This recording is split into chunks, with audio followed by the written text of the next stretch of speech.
Hello, my name is Sydney Winston, and I am an atheist activist. Hello from Vancouver, Canada. I'm in the sort of have started presenting deconversion videos, Christians who have left the faith, and their stories. And as I look at the playlist, I see that there are a lot of stories, way more than I have expected. So, I don't know how many I will present, but I'll present as many as reasonable, I guess. Today's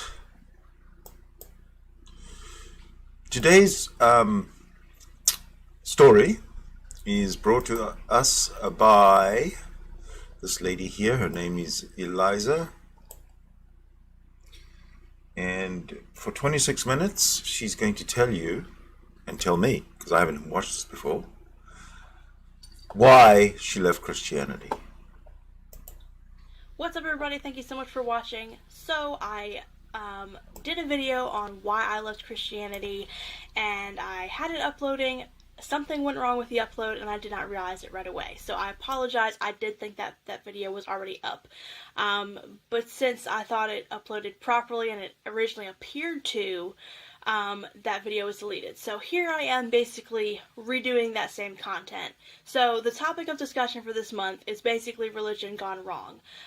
So we're talking about leaving religion, issues we have with religious teachings, and also people who maybe still follow a certain religion, but were disappointed with a certain church group or a certain pastor or a certain study group. So basically all of that is up for discussion this month. But in this video, I want to share my journey, why I left, what issues I had with church, with the Bible, with Christianity in general, all of that.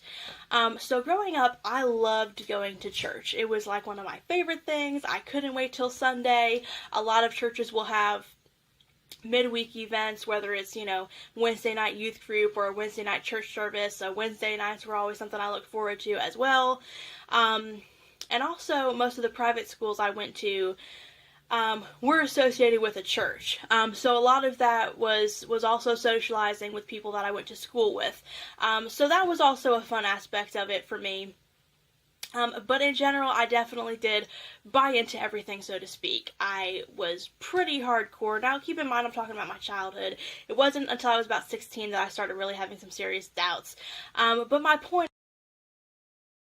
16 seems to be a common kind of a denominator here in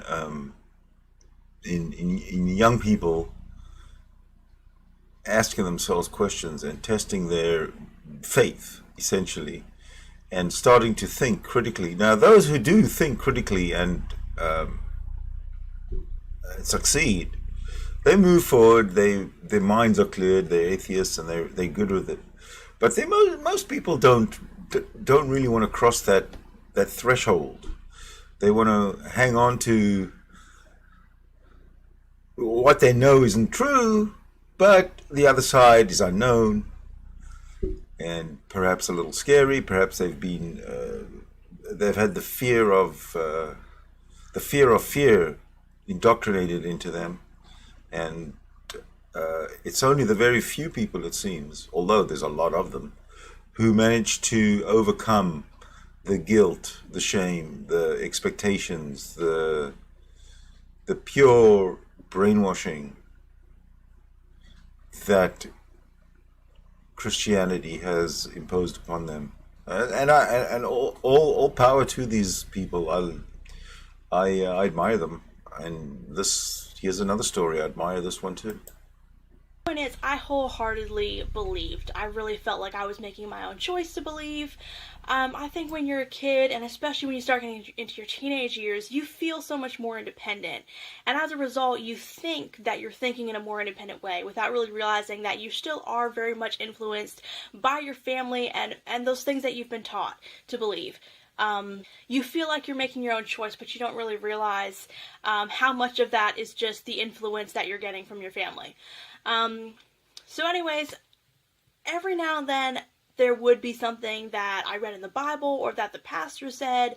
That kind of threw me for a loop, and I didn't really know how to deal with it. But at the end of the day, I just went with, I believe in God, I love God, I have faith, and that's pretty much the end of it. So whenever I was confronted with something that was uncomfortable, my response would basically be, well, faith.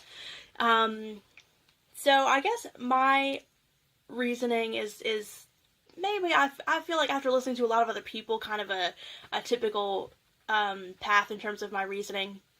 But anyways, I don't want to get into my whole medical history here. But I've suffered from chronic pain since I was 16. So I started feeling pain in my wrist. A month later, it had gone up all the way to my shoulder, and within a week or two, my whole body was in pain.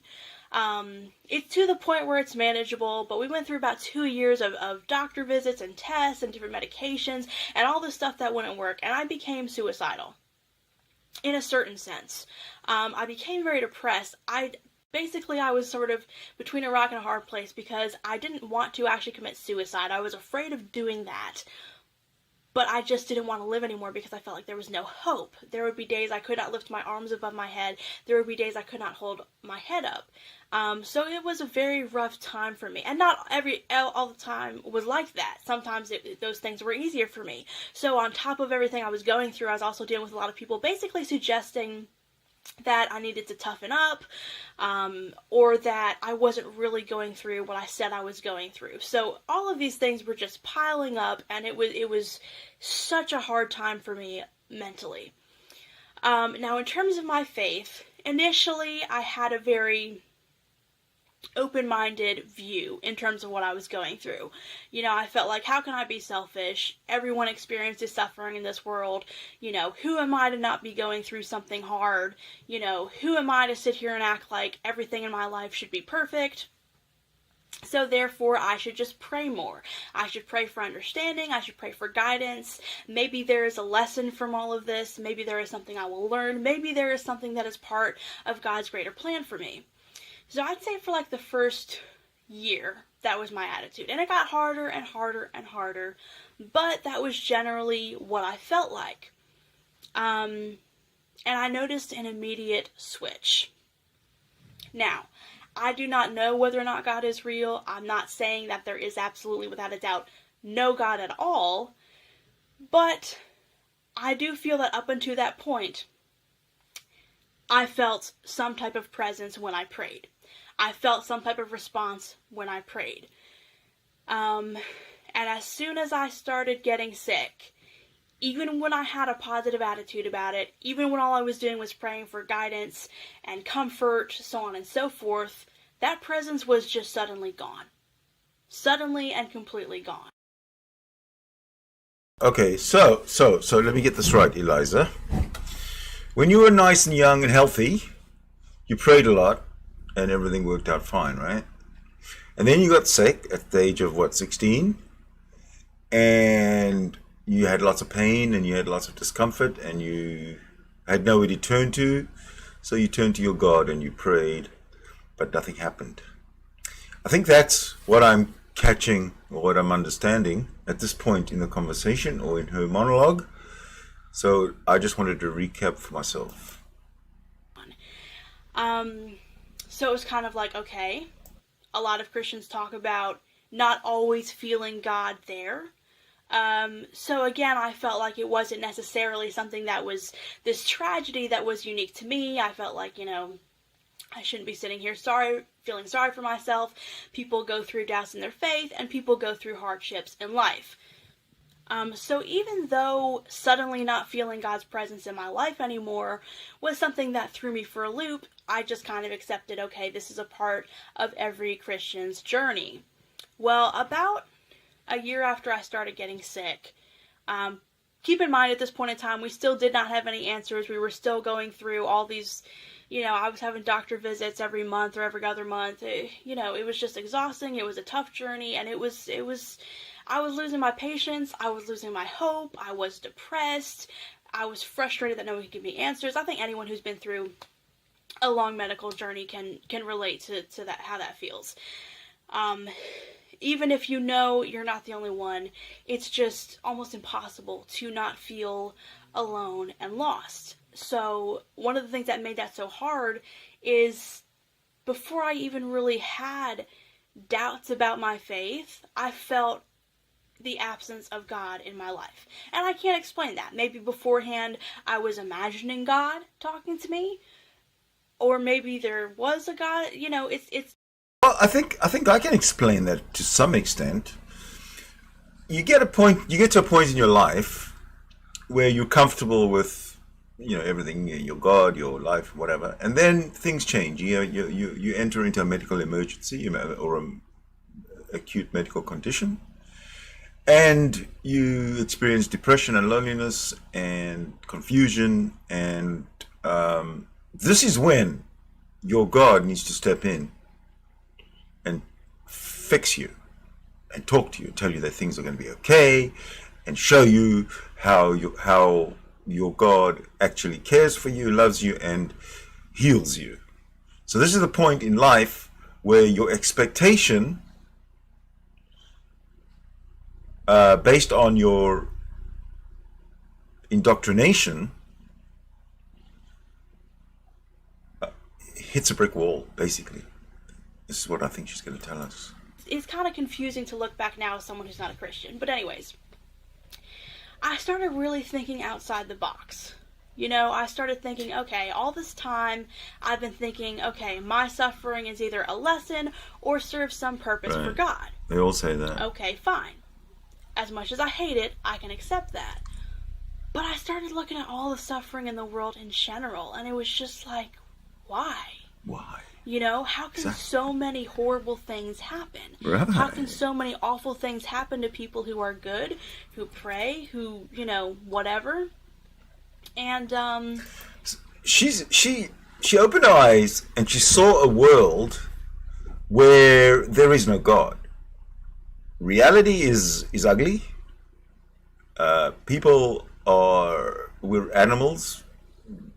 We've been, except for us humanists, we've been indoctrinated, especially the Christians. They've been indoctrinated. All the empathy in Christians has been trained out of them. They have their hearts, to use their scripture. Christians' hearts have been hardened against the suffering of other humans. They don't care. They just don't care. They're very selfish. Avarice is endemic to the Christian cult. it just really made me feel sick. And unfortunately, the way the church talks about suffering is absolutely sick to me. I hate the way, a lot of it is so, just dismissive and demeaning towards people. And I really hate that crap. I really seriously, genuinely hate that crap. So at the time, I think a big part of the problem was the fact that church and Christians in general were trying to give me answers to these things. And, you can only imagine how that went. I can imagine. That must be the most frustrating thing going. You got all these people who think they know more than you giving you advice. That's kind of like the way Christians are in these debate rooms right now. You go into a debate with a Christian, they're not trying to debate you. They're trying to teach you. They're trying to convince you or persuade you that their ridiculous, absurd, ludicrous, irrational, impossible concepts are real. It's frustrating, and it gets you nowhere. Absolutely nowhere. Nowhere. From people trying to explain, well, there's only suffering in this world because of sin and blah, blah, blah, blah, blah. And then there's people, well, God has to allow free will. So even when people hurt other people, God has to allow it, or he wouldn't really be God or some crap like that. The way the church addresses suffering is just so petty and so awful. So churches can complain all they want to that there aren't people in this country who are pursuing God, but church is a huge reason as to why. They really turn people away from any pathways to even considering whether or not there's a God, let alone whether or not there's a way that he thinks we should live our lives. But anyways, so I was basically starting to ask all these questions, thinking about other people who were suffering, and just getting these bullshit answers that were sugar-coated or just completely denied reality. I had a conversation with a teacher about this in high school, and he was telling me when he stopped believing. And he said he was a kid going to Catholic church, and he had seen an ad on the TV about basically starving kids in Africa, how you can donate, how you can help, and these images really, really upset him. So he asked the nun, and he said, if God loves us, how can he allow these things to happen? Which really is a completely fair question. And the nun said, God will provide. I mean, what kind of stupid answer is that? God will provide. Obviously he doesn't. That's the regular when answer. People are starving to death. Obviously, God is not providing food for them. Obviously. But that's the go-to answer. Absolutely the go-to answer. God will provide. They got nothing else to say. They lie. They just lie. When they say God will provide, they'd rather shut up and say, yeah, I'm sorry for your situation. I wish I could help, whatever. But to go and say that God will provide and make a claim that is an absolute outright lie, and they do it all the time. Based on the definition of Christianity, and that liars all go to hell, every single Christian that I know is going to hell. In the Christian religion, in the Christian cult. So when I get up to heaven, when I die, I'm going to meet all you atheists up there, and I believe heaven has a nice glass bottom where you can see everybody in hell being tormented in eternal hellfire, and you see all the Christians down there begging for forgiveness, begging for a second chance, begging and pleading and wishing they hadn't been so arrogant in while they had their lives.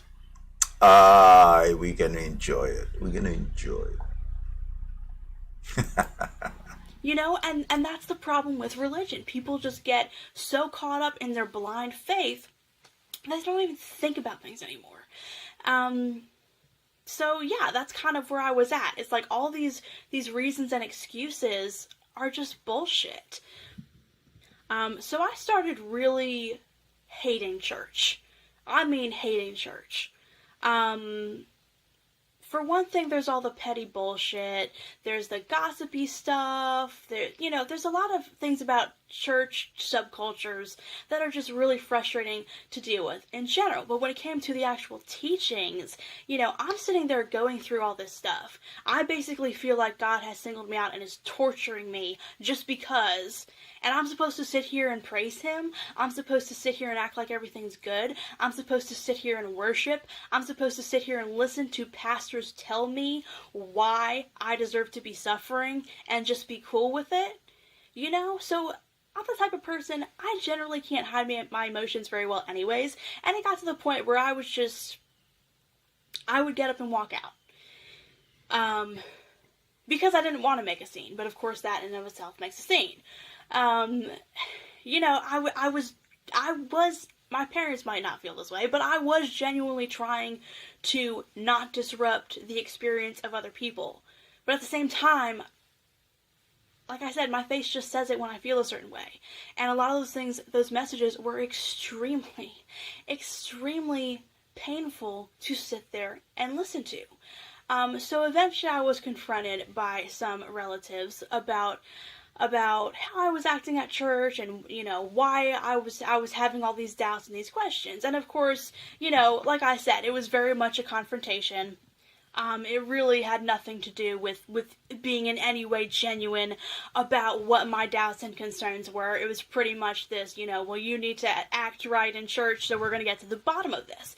So I start listing some of my things, and of course I was coming from a different perspective. I was trying to have a genuine conversation, and this person was just freaking resisting me because church was just what you do. You're still a kid.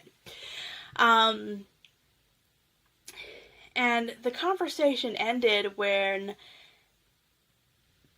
I started talking about, because at first I was trying to address real issues, but I was sort of sugarcoating it. You know, like I addressed the issue of suffering in the world, and, you know, well, we don't always feel God there when we pray, so how do we know He's there, and how do we know what God's answers are, and all this other stuff. You know, and I was giving sugar-coated questions, and I was getting sugar-coated answers. So finally I decided to just get real, and I'm like, you know, I feel like God is torturing me, and I'm being told in church that that's just okay, and I'm supposed to just accept it. And this person looked me dead in the face and said, well, that's the devil making you say that. You gotta fucking be kidding me. Are you serious right now? You don't like my argument or my perspective, therefore it's the devil controlling my mind? Get out of town. Like, I'm sorry. That has to be the dumbest shit I've ever heard in my life. And that's the day I really, like, I mean, I didn't really give much of reaction, you know, physically in that moment, but mentally, that is the moment where I just threw my hands up in the air and I realized, oh my God, this is so stupid. This shit is just dumb. Why am I listening to any of this crap? Why am I listening to any of this garbage? Why am I following any of this? It doesn't make any sense. And that is the day I really just I think I even went and threw out my Bible that day. And I was the type of person, like, I was truly evangelical.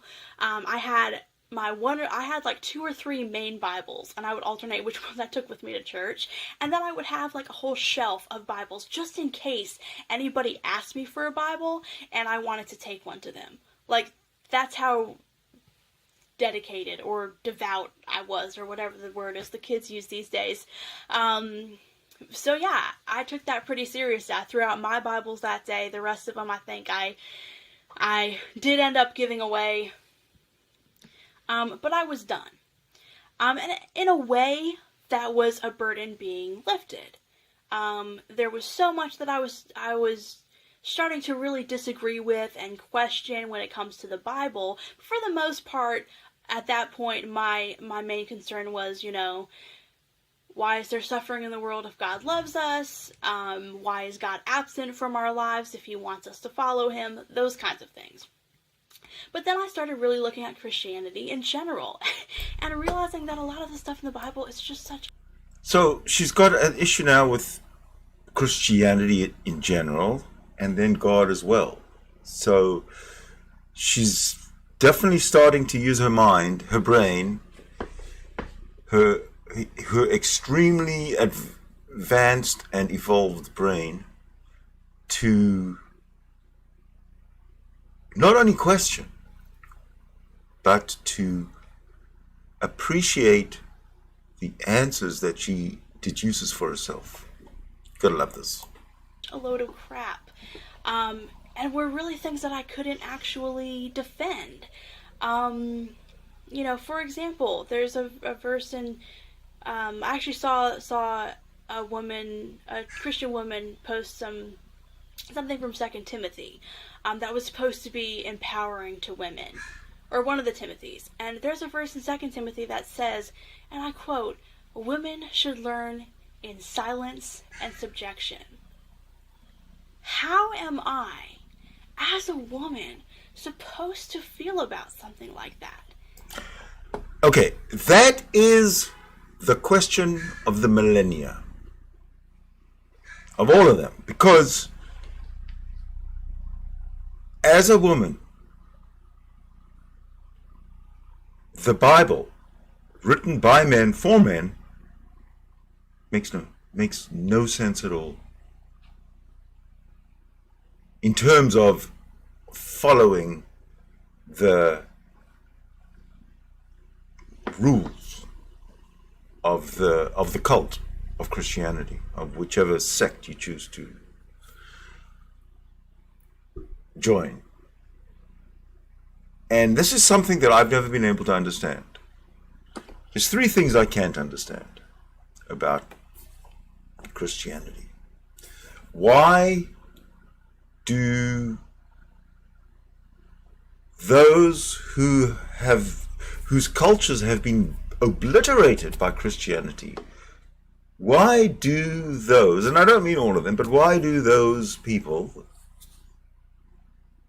go to Christianity? The Christianity has the North American Indians, Canadian, United States, go all the way down. You go all the way down the American continent, through Central America down to South America, and you'll find that it is Christianity that has devastated, obliterated, genocided the what do you call them? The indigenous peoples to the land.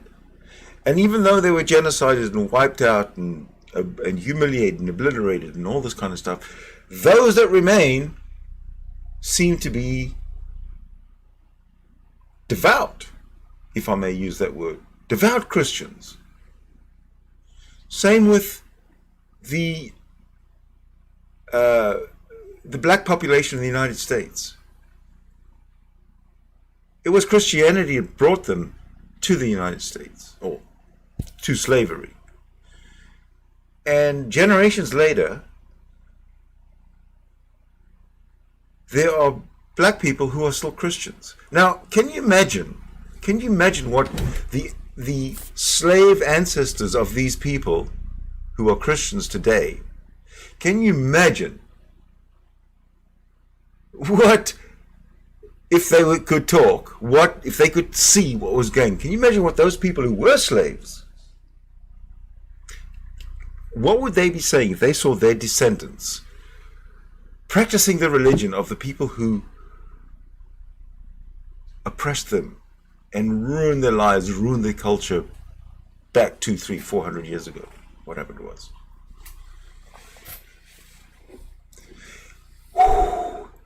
Sorry, I needed that. That's disgusting to me.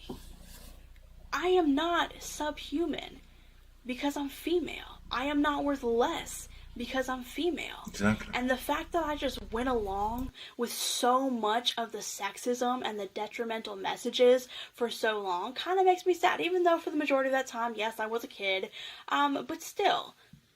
It truly makes me sad that so many people push this on their kids as if there's nothing wrong with these ideologies, as if there's nothing wrong with these messages. And there's so much about the Bible that is truly sick. Which brings me to the issue of morals.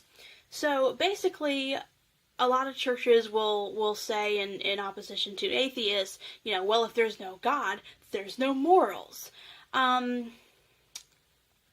Okay, sort.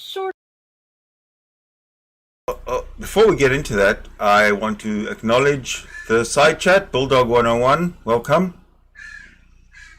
Darth Dawkins has blown a head gasket. Yes, we know that. And every time he gets a new one, he blows that one too. So that's probably one a day, Bulldog. But I just wanted to acknowledge everybody in the side chat. Bulldog, you're the only one. We'll carry on. Sort of right in the sense that there's no set morals. But a couple things I want to address here. First of all, go listen to a bunch of Christians, okay? There's Baptists, there's Methodists, there's... God, I can't even think of them right now. Okay, so she's referring to all these Christians, and they're all going to be. She's not being. She can't think of them. That's fine. But those that she did mention, and I'm sure those that she would have mentioned if she could have thought of them, would have been the North American Christian cults that were kind of homegrown here: the Methodists, the Baptists, the Southern Baptists, the Pentecostals, the fuck who knows, right? All that stuff that's in just. That was all invented here in North America. Mormons, all that Jehovah's Witnesses, Scientologists, all those cults, whether they're, all those Jesus cults, or God cults, especially these Jesus cults. There's thousands of them, which he's about to talk about. I wish I could, Presbyterian, I wish I could list more right now, but I'm just I hear you. drawing a blank here. But there's so many different sects to Christianity. And then, of course, you have other religions like Catholics and Jehovah's Witnesses, Mormons, who sort of follow the Bible, but they have these extra chapters that, you know, the average Christian does not. So there's so much that has spun off of Christianity and is supposedly somewhat founded in the Bible. These people will all give you different definitions of their morals. Okay, so Christians can sit there and say that they have the market on morals all they want to, but they will give you different answers. If you go to two different churches of two different sects of Christianity, they will give you different answers to the same question. So Christians don't even know what their own morals are. I mean, individuals know what they think, yes, but Christians have so much debate within their own communities about what they should be teaching, about what parts of the Bible they should be applying to their lives, all this other stuff. I mean, people spend their entire lives studying the Bible. So, and still will say, you know, I have so far to go. I have so much more to learn.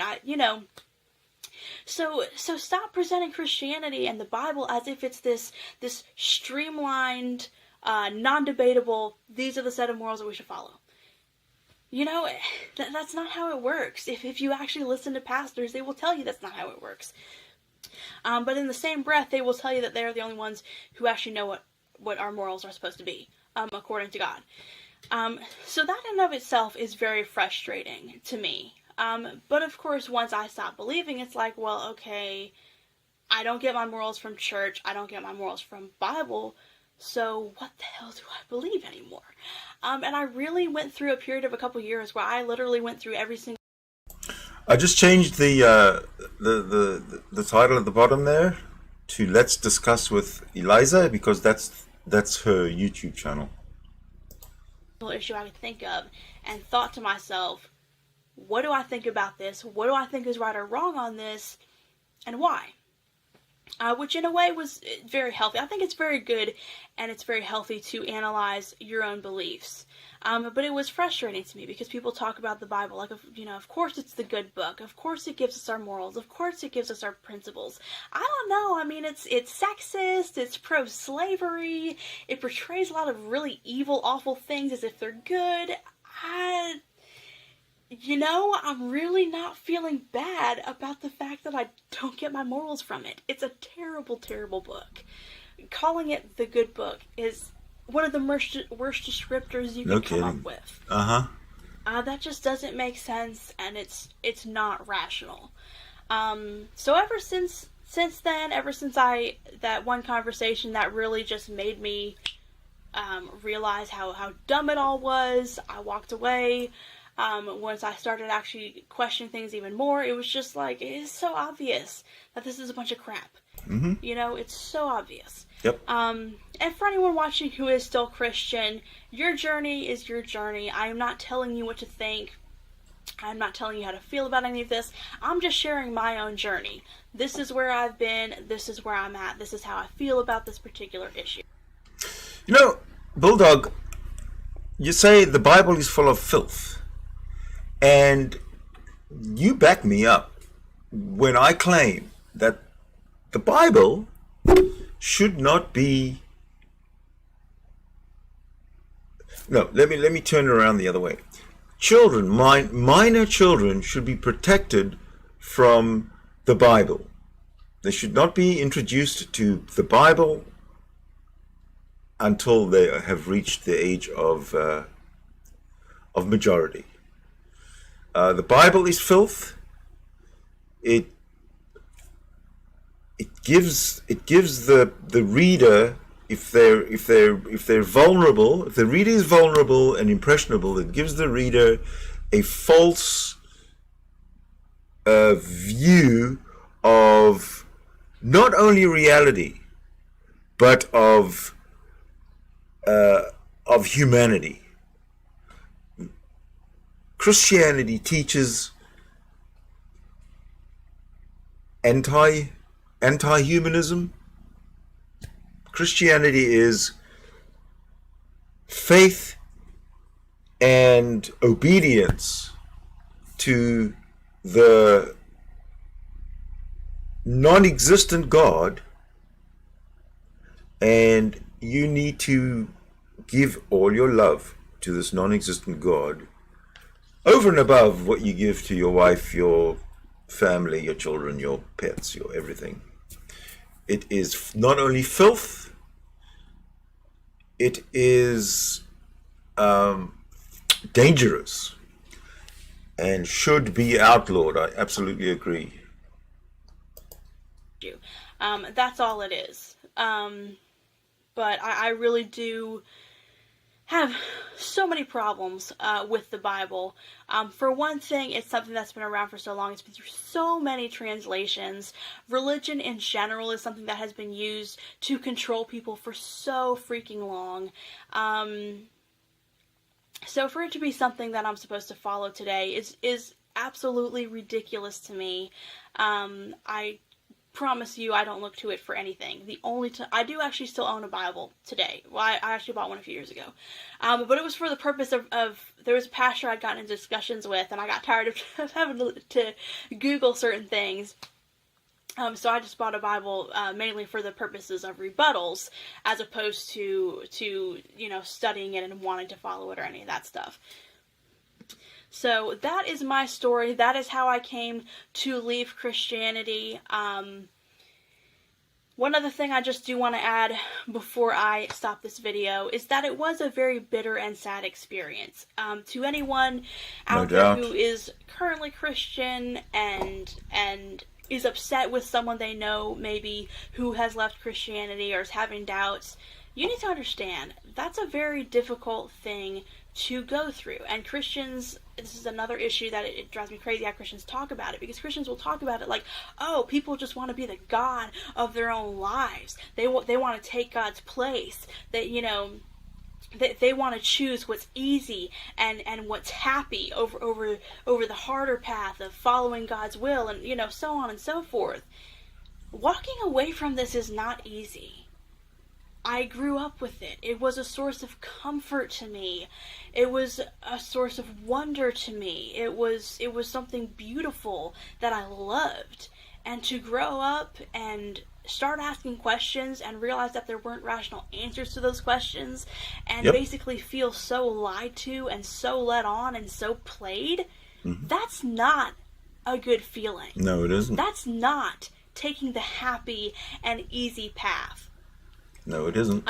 In terms of my story, my family might have given me some resistance, but they did ultimately accept it in a relatively smooth transition. Very but good. A lot of people face so much more hardship when they tell their family, I just don't believe in this anymore. It is so difficult for some people to do that.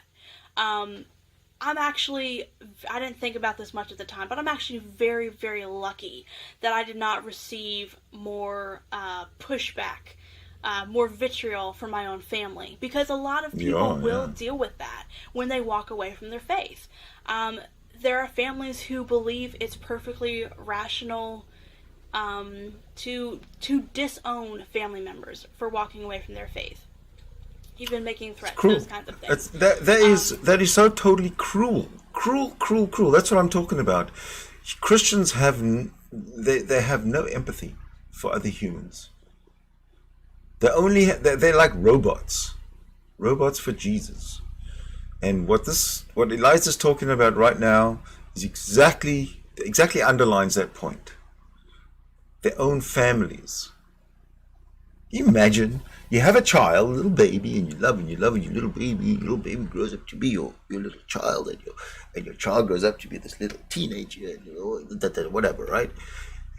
But your child is always your child.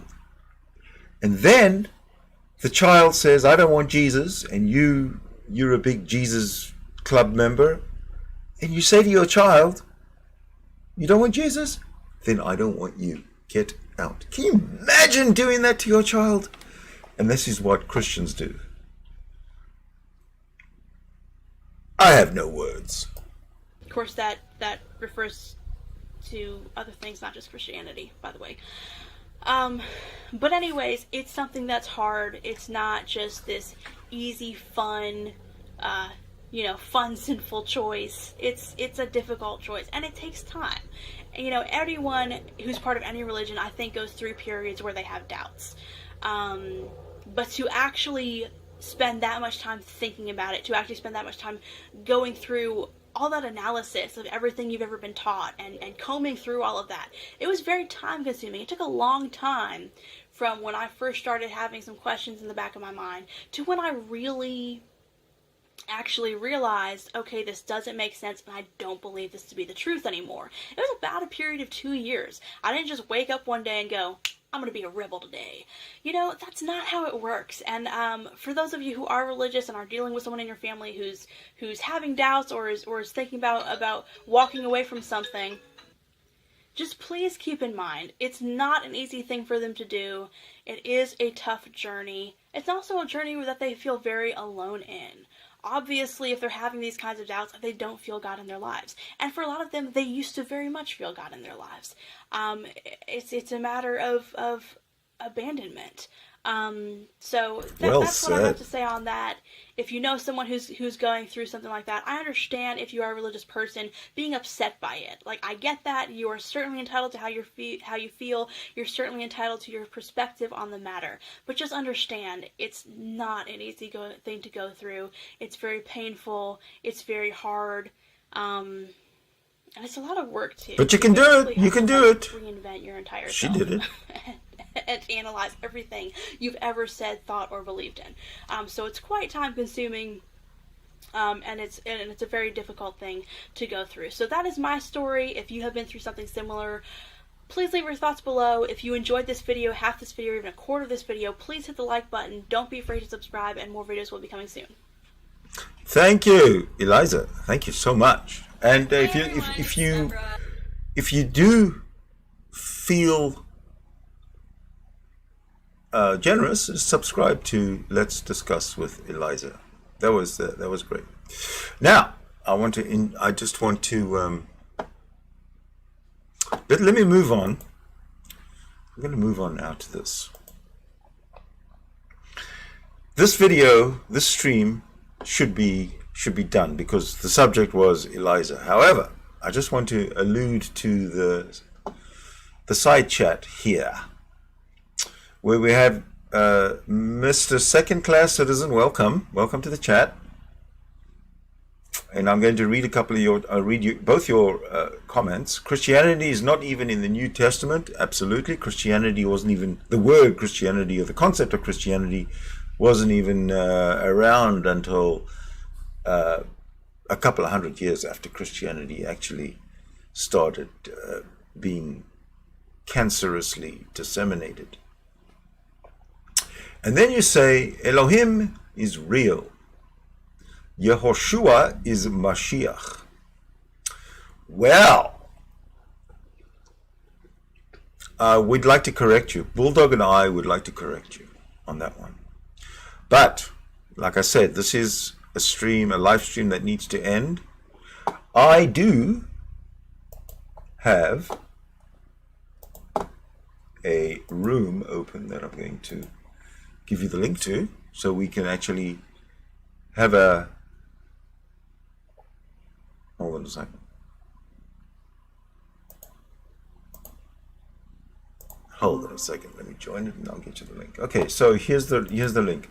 Join this room, and I'll put the link in the side there. Join this room, and we can carry on this chat. But right now, this stream is done. I would like to thank all of you who have watched, and we will see you if you join the chat, the live chat or the meet. We can talk either live or we'll just talk, either way you want. But for now, thank you for watching. I'm Sidney Winston, atheist activist.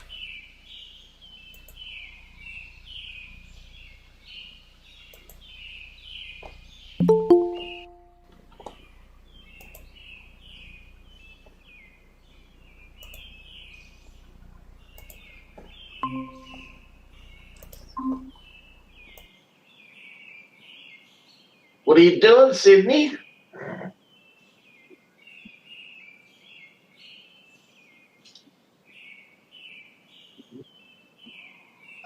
I missed about the first 10 minutes, but I was just doing something else.